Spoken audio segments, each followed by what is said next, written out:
지난 시간에 지금의 도쿄죠. 이 에도 시대를 연 에도라는 신도시가 건설되는 과정을 설명을 해주셨어요. 네네. 네. 이 다이묘들이 각 지역에서 동원돼가지고 요즘으로 말하면 이제 SOC를 건설하느라 시장이 발전하게 됐다. 그리고 이제 임금이 올라서 서민들의 경제력이 좋아지게 되었다고 이제 말씀을 드렸는데요. 네. 이야기하다 보면 좀 다이묘들이 좀 불쌍해 보이기도 하는데 사실 이분들에게는 또 다른 임무가 또 부여돼 있었어요. 어떤 임무요? 이들이 반란을 일으킬까 두려웠던 쇼군은 이 다이묘들한테 수도에 이제 부인, 정부인, 네. 그 다음에 아들을 남겨두고 1년 단위로 너는 1년 동안은 에도에 와 있다가 그 다음 1년은 너희 영지에 가 있다가 이거를 반복하라고 이제 시킨 거죠. 그래서 이거를 이제 정식 명칭으로 말하면 참근 교대제라고 이야기를 합니다. 참근 교대제. 예, 그래서 에도에 왔다가 자기 동네에 갔다가 이거를 왔다 갔다 하는 거죠. 아니 근데 뭐 이게 많이 부담스럽나? 어쨌든 왔다 갔다만 하면 예. 목숨은 건지는 거 아니에요? 그렇습니다. 일단 안 하면 이제 항명으로 간주되니까 이제 지위를 박탈당하거나 네. 목숨을 잃을 수도 있는 거고 그냥 왔다 갔다 하면 된다라고 생각을 하시는데 당시에 이제 먼 길을 왔다 갔다 하는 건 쉬운 일이 아니었어요. 아, 그렇죠. 그러니까 우리가 이제 일본이라는 나라를 보면 지도상으로 보시면 길쭉해요 생각보다. 그렇죠. 이렇게. 예, 그러다 보니까 이동 거리도 꽤 멉니다. 그 안에서 움직이려면. 네. 거기다가 이제 명색이 다이묘, 그 지역에서는 이제 왕과 같은 존재들인데 혼자서 단촐하게 이동할 수는 없지 않습니까? 그럼요. 뭐라도 가마 같은 거 타고 또 말 그렇죠. 타고 이렇게 말 타고 이동해야 또 되잖아요. 뭐 밥 짓는 사람도 동원돼야 되고, 네. 예, 그러다 보니까 적게는 100명에서부터 많게는 한 500명 이상의 인원이 뭐 짧게는 수십 킬로, 길게는 수백 킬로미터 이상의 거리를 이제 이동해야 되는 거죠. 그 사람들 밥값만 해도 이게 얼마야? 그렇죠. 이게 그렇습니다. 이동하는데 꽤 돈이 많이 들겠네요. 이동한다고 에도에서 출장비를 내주는 것도 아니고 그러니까. 다 자기들 돈으로 이제 오는 거예요. 그래서 만약에 하루라도 이제 약속한 날짜보다 늦게 온다. 그럼 일단 혼나는 거는 둘째치고 왜 이렇게 자꾸 혼내? 네. 그다음에 비용 부담이 많이 생기기 때문에 네. 이 각 그 번들은 선발대를 보내요 미리. 그래서 길이 허물어진 데가 있나 없나, 올해는 어떻게 가는데 문제가 있을까 없을까를 일정을 딱 짭니다. 그리고 만약에 이제 도로가 너무 안 좋아가지고 시간이 많이 걸릴 것 같습니다. 그러면 자신들의 돈을 들여가지고 도로를 보수하거나 도로를 새로 만들기도 이제 하는 거죠. 많은 돈이 들어갔을 것 같긴 한데 예. 감이 잘 안 오거든요. 얼마나 많은 돈이 들어간 걸까요? 기록을 찾아보니까 1720년에 지금의 이제 가고시마 지역인 사스마번에서 이제 에도까지 이동한 기록이 있어요.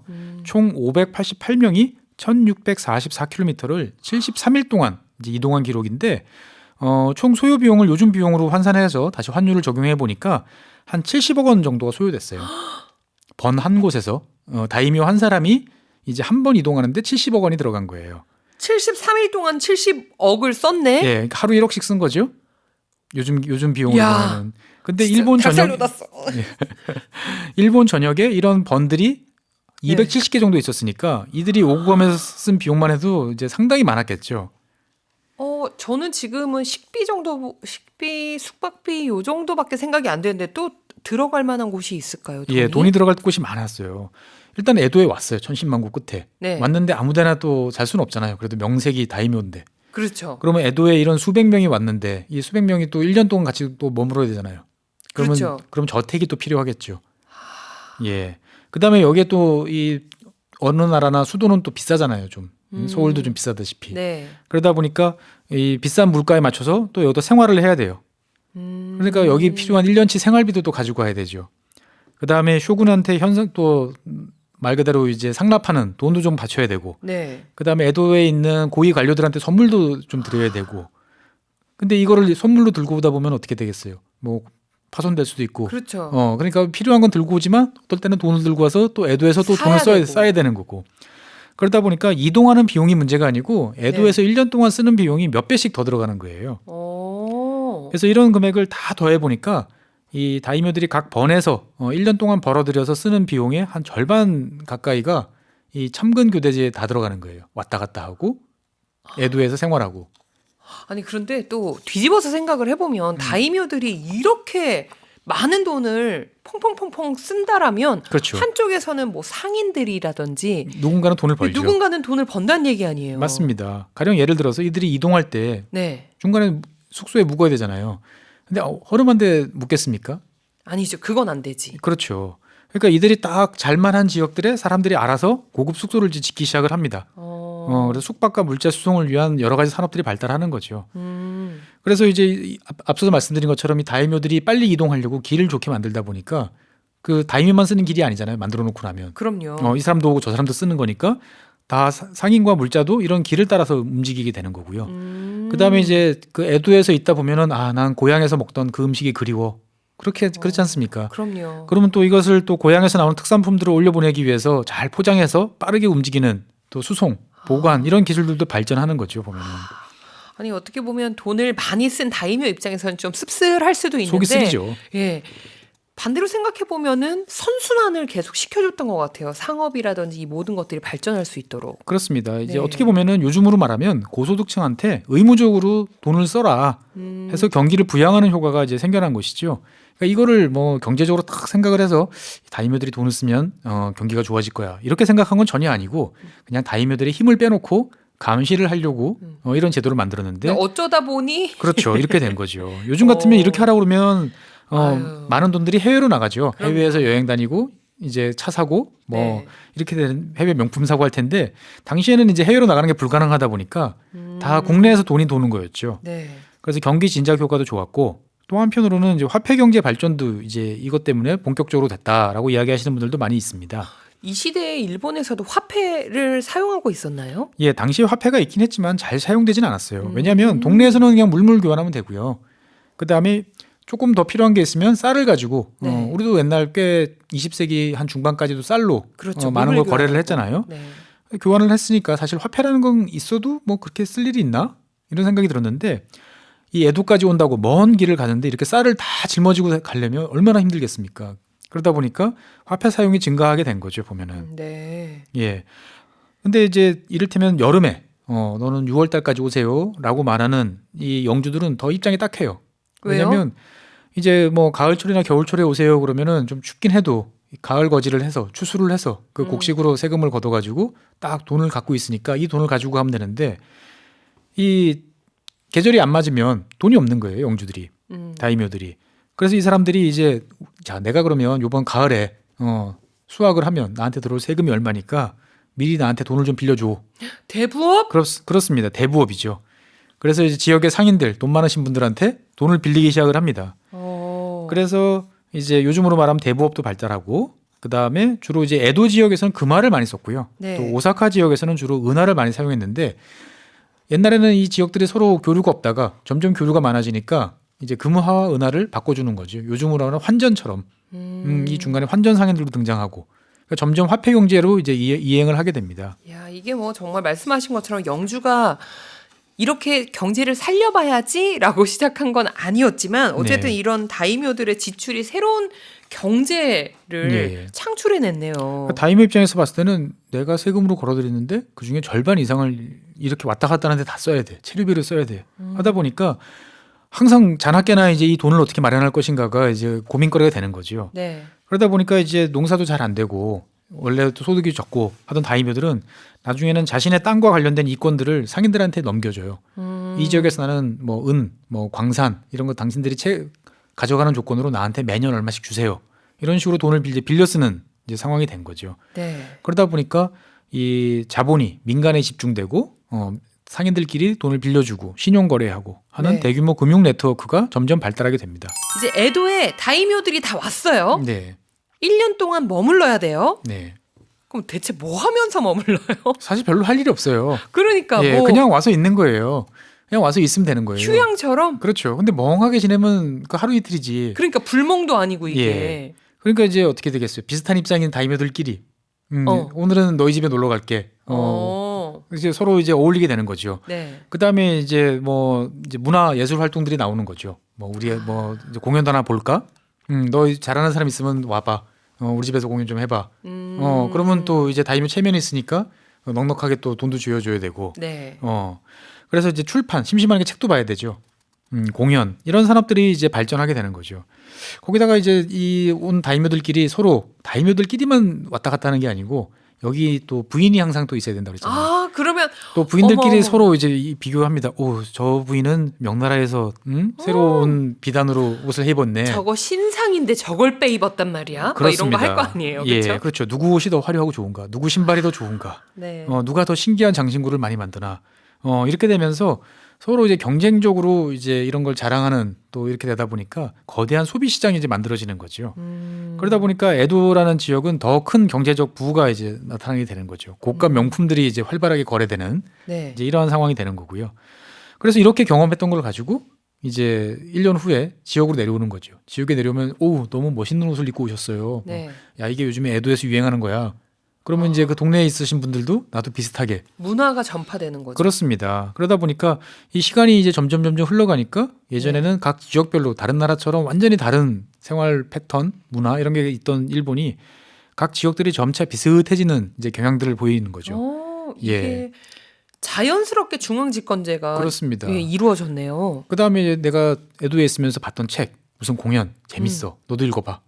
주니까 이제는 서로 다른 지역에 있는 사람들도 비슷한 책을 읽고 비슷한 생각을 하고 네. 여러 가지 이제 마음을 이제 하나로 모으게 되는 이제 이런 일이 벌어지게 되는 거죠. 네, 네.